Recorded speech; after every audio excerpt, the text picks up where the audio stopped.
A key to security with Amazon Web Services is access management. Who is going to be accessing the services of AWS and what privileges will they have? Let's take a look at that in this nugget. When you first sign up for Amazon Web Services, you create what's called a root account. And then Amazon says to us, please don't use that account. This is the godlike administrator account, and you don't want to use it. What you want to do is go into your Amazon Web Services, as you can see here, and go to the security section, and you're going to go to IAM. This stands for Identity and Access Management. So we go into this area, and you're going to notice something right away. There's these security status checks that you should go through. Let's run through them quickly. Delete your root access keys. So remember when I said they don't want you using that godlike root account that you create initially? Well, they want you to go in and they want you to make sure you delete the access keys for that account. And this is going to make sure that no one could breach those. You can certainly store those and secure those locally so you can occasionally use the root account, but you don't want them stored up in Amazon Web Services for no reason.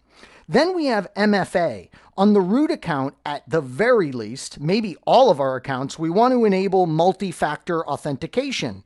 In the exam environment, if you're interested in the exam, anytime you see MFA, that's multi-factor authentication, it might also be abbreviated MF for just multi-factor.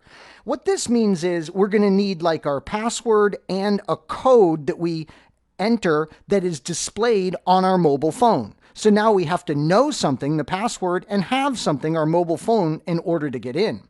We are going to create individual IAM users. We're going to create groups and assign them permissions, and we're going to put in place a password policy for these users. So notice what I did. I did a sample for you. I went in here under users and I created an Sequera account and I put it in a group I created called AWS admins. So here's our AWS admins group. And if we go to that group, we can see that there are permissions assigned to this group and it's full administrator access.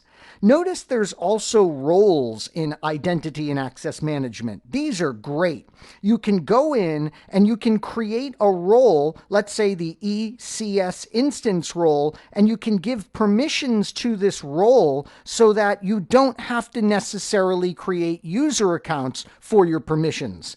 Let's say that we are going to have an EC2 instance, one of our virtual machines, need to access S3, the main storage service of Amazon Web Services.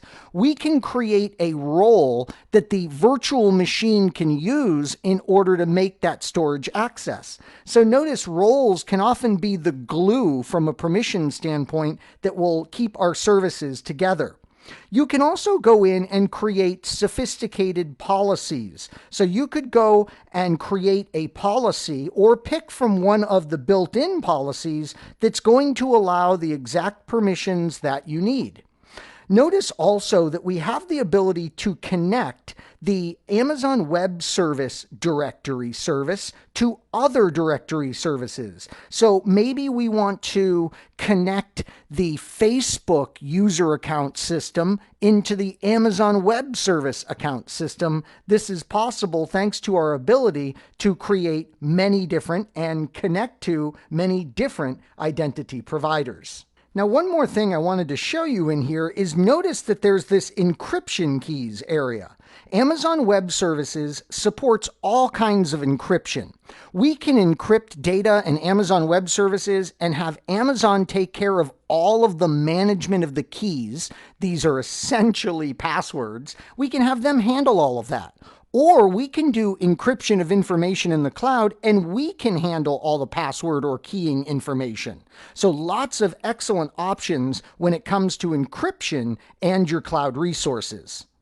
So in this nugget, we took a look at identity and access management inside of Amazon Web Services.